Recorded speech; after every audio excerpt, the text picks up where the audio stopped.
August 1943, but New Guinea. A forward airfield carved out of mud and jungle, heat, humidity, malaria. And every morning, P-38 Lightnings lift off into a sky where Japanese Zeros are already waiting. By nightfall, not all of them come back. The reports say pilot error. Doctrine says the P-38 must never turn with a Zero. Technical manuals insist the aircraft is operating within specifications.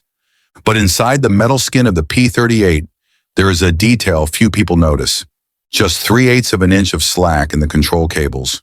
Too small to be labeled a defect, but large enough to create a delay. A fraction of a second slower than the enemy, and in air combat, a fraction of a second is death. This story does not begin with generals or engineers. It begins with an unnamed mechanic, a piece of wire, and a decision made in silence.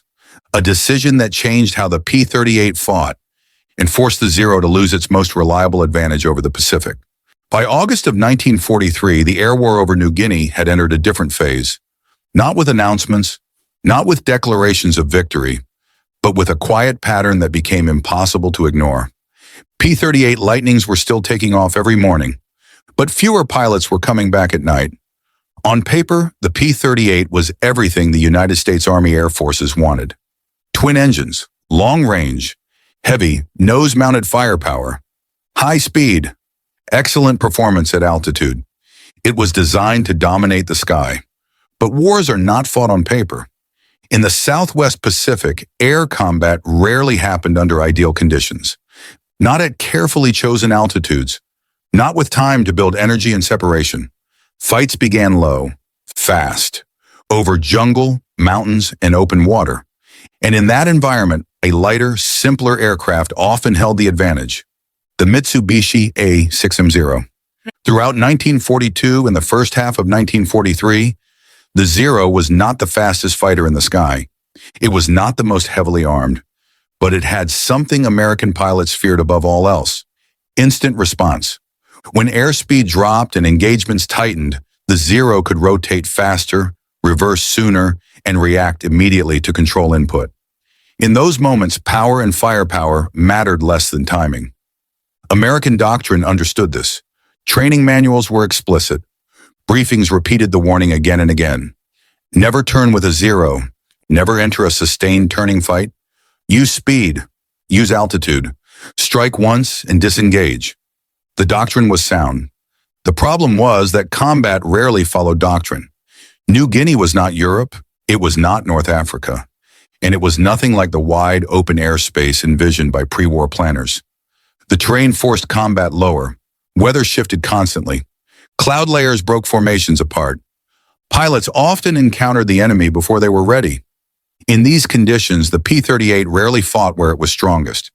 Instead, it was dragged into the kind of engagements it was designed to avoid. Mission after mission followed the same pattern. P-38S made an initial pass. Zeros reacted quickly. The fight compressed. Speed bled away. And suddenly, American pilots found themselves locked into turning contests they could not win.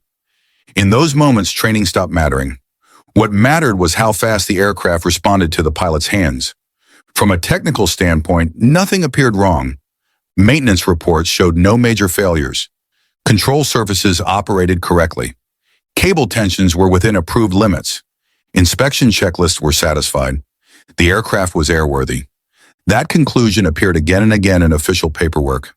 But pilots did not experience the airplane on paper. They experienced it through pressure on the stick, through the force of G's, through the moment they demanded a roll and waited for the aircraft to comply. And in those moments, something felt wrong. Not broken, not defective, just slow. A hesitation between command and response, barely noticeable in cruise flight, but lethal in a turning fight. Japanese fighter pilots did not need superior firepower to win these engagements. They needed predictability. Over months of combat, they learned the rhythm of the P-38, how long it took to roll, how quickly it bled energy. When it could not reverse fast enough, this knowledge was not written down. It was learned through survival.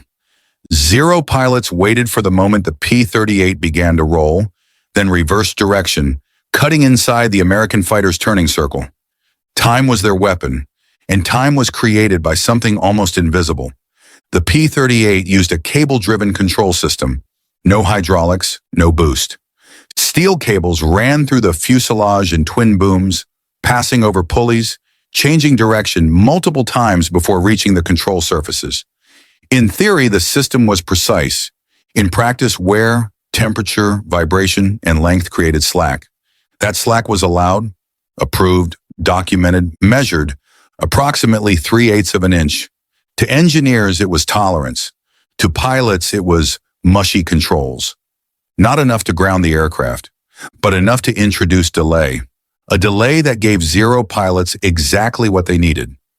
American pilots knew the rules. They knew not to turn with Zeros. They knew to disengage. But not every fight allowed disengagement. Sometimes terrain prevented escape. Sometimes numbers did. Sometimes the enemy was already too close. When that happened, the fight became physical. And physics does not care about doctrine. The aircraft that responded faster survived. While officers analyzed reports, others watched the war unfold differently. They did not fly missions. They did not claim victories. They stood on the flight line. They watched pilots take off. They counted how many returned. Aircraft mechanics and ground crews touched the P-38 every day. They felt the cables. They heard the tension in the wires. They noticed differences no checklist captured. And they heard the same complaints again and again from pilots who survived. The controls feel delayed. It doesn't respond immediately. It won't roll fast enough. These statements did not fit neatly into reports, but they were consistent, too consistent to ignore. If doctrine was correct, if pilots were trained properly, if aircraft were within specifications, why were so many pilots dying? That question was not asked in briefing rooms. It surfaced late at night, in hangars lit by a few bare bulbs, surrounded by the smell of fuel and oil, and slowly an idea began to form. What if within specifications was not good enough? This story does not begin with a breakthrough.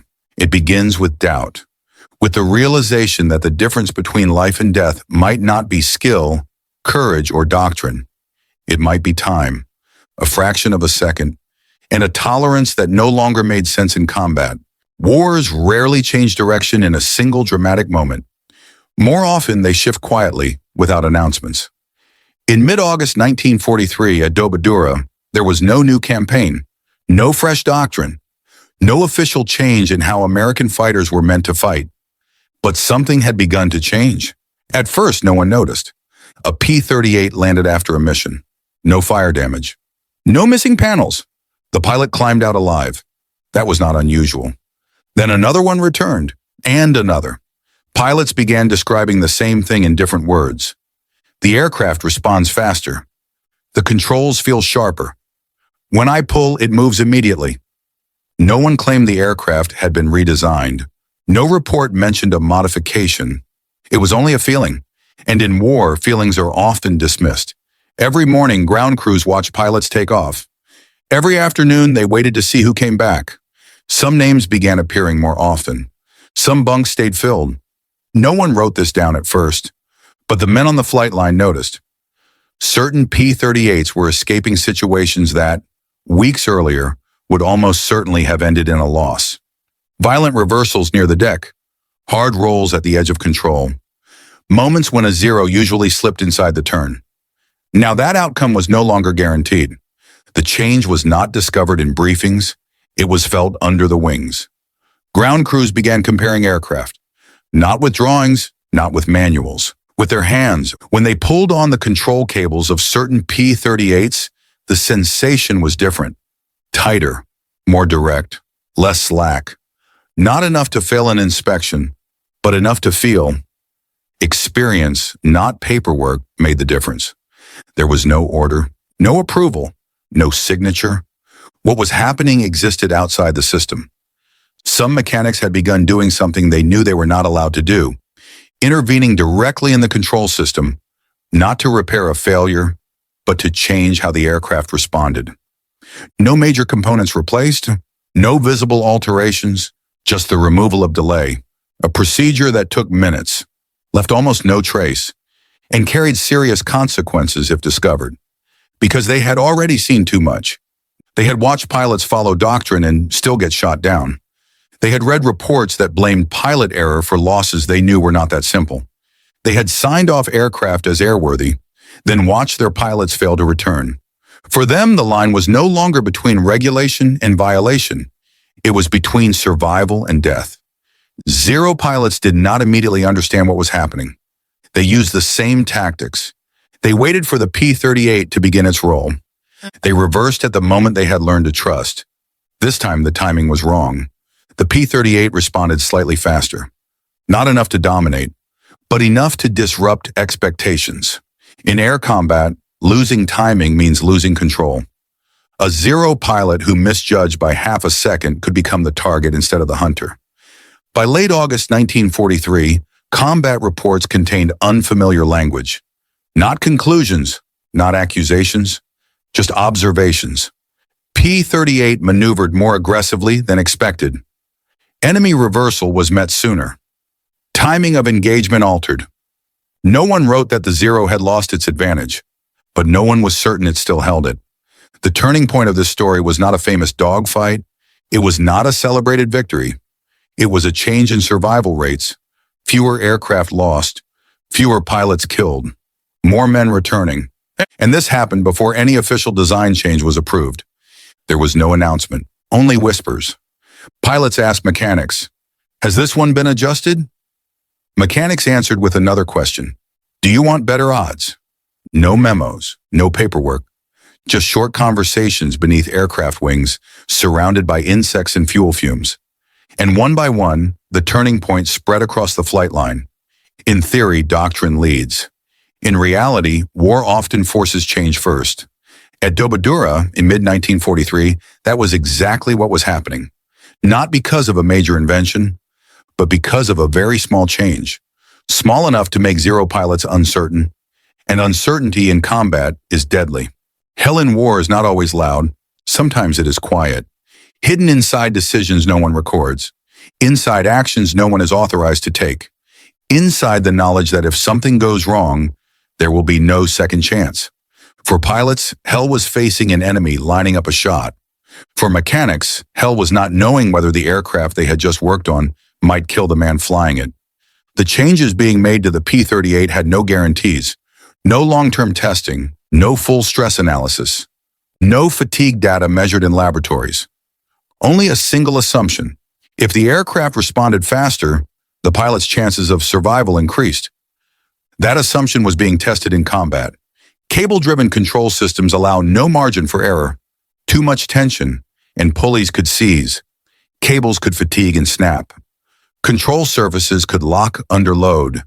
Tension applied at the wrong point could cause nonlinear response. Under high G, the aircraft could become unstable. There was no backup system, no safety net. A mistake here meant an unrecoverable crash. The mechanics understood this better than anyone. Every time a pilot asked, "Has this one been adjusted?" the real question was not technical, it was moral. If the mechanic said yes, he was violating regulations. If he said no, he might be sending that pilot into combat with a disadvantage he fully understood. There was no neutral choice. The system offered none. War did. Most of the modifications happened at night. Daytime meant officers and inspectors, procedures. Night meant dim lights, insects, and the smell of oil and fuel. Mechanics worked slower at night, not from fatigue, from caution. Every movement mattered. They pulled the cables by hand, listened to the sound of tension, felt resistance through their fingers. There were no precision instruments, only experience. And experience told them exactly where the limit was. Pilots were not naive. They felt the difference as soon as they taxied. The control stick felt sharper. The dead space was gone. But they didn't ask for details. In war, there are things you don't want fully explained. If the aircraft felt better, that was enough. There were no test flights. Every takeoff was operational. Every engagement was real. If the modification caused a failure, the pilot would not have time to diagnose it. He would die before he could report it. That made every sortie a gamble. Not for the pilot, for the mechanic. By September 1943, American pilots began noticing patterns. Zeros were no longer cutting inside turns as easily. Some reversals caught Japanese pilots by surprise. Situations that once meant certain loss now became narrow escapes. The P-38 had not become more agile than the Zero. It had simply become less predictable, and unpredictability breaks timing. Zero pilots had built their confidence on familiarity. They knew where the P-38 was weak. They knew when it would lag. They had trained their reflexes around that knowledge. When those reflexes failed, confidence collapsed. Some pilots hesitated, some overcommitted. Others avoided P-38s unless they had numerical superiority. Nothing official was issued, just a growing sense that the enemy had changed. By late September 1943, loss ratios began to shift. Not dramatically, not suddenly, but enough to be noticed. Fewer P-38s were being lost in prolonged engagements. More pilots were surviving encounters that once would have killed them. And this happened before any formal redesign. A secret is safe only while few know it. As the modification spread, the risk of discovery increased. Inspectors began noticing irregularities. Cable tension felt inconsistent from aircraft to aircraft. Handling characteristics varied. There was no hard evidence. But suspicion formed, and suspicion carried consequences. If the modification failed, careers would end. Charges would follow. No one would defend those involved. If it succeeded, it was still unauthorized, and no one would be credited. That was the paradox of war. Following regulations protected careers. Breaking them protected lives. You could not do both. Not above the clouds. Not in gunfire. Hell was in the moment a man crouched over a control cable knowing, if I tighten this just a little more, I might save a life. If I go too far, I will kill him. No manual covered that moment. No regulation addressed it, only judgment. By the end of September 1943, one thing was clear to those on the front line. The problem with the P-38 was never the pilots, and not entirely doctrine. It was delay, a detail too small to matter on paper, large enough to kill in combat, and the real hell was knowing it had always been there. Wars rarely end with clear answers. They usually stop when the questions no longer need to be asked. For the P-38 Lightning in New Guinea, the question was never, how do we win? It was, why did so many men have to die before the problem was acknowledged? By late 1943, the numbers no longer stayed quiet. Loss rates among P-38 units engaged in turning fights began to decline. Not vanish, not reverse completely, but change enough to stand out from the summer months. The statistics created a contradiction. Same aircraft, same enemy, same theater of operations, different outcomes. In any military system, repeated deviation demands explanation, not out of compassion, but efficiency. When higher-level technical reviews began, investigators found nothing they expected. No unauthorized components, no obvious structural changes, no official modifications recorded in maintenance logs. The aircraft looked identical. That was the problem. The change existed outside the places inspections were designed to look. It lived inside a system long assumed to be good enough. Eventually, technical discussions circled back to an uncomfortable question. Were the original tolerances suitable for combat? The P-38 specifications had been written around controlled test flights, predictable conditions, and the assumption that pilots could always avoid unfavorable engagements. New Guinea had invalidated every one of those assumptions. Aircraft had to respond immediately, not acceptably fast.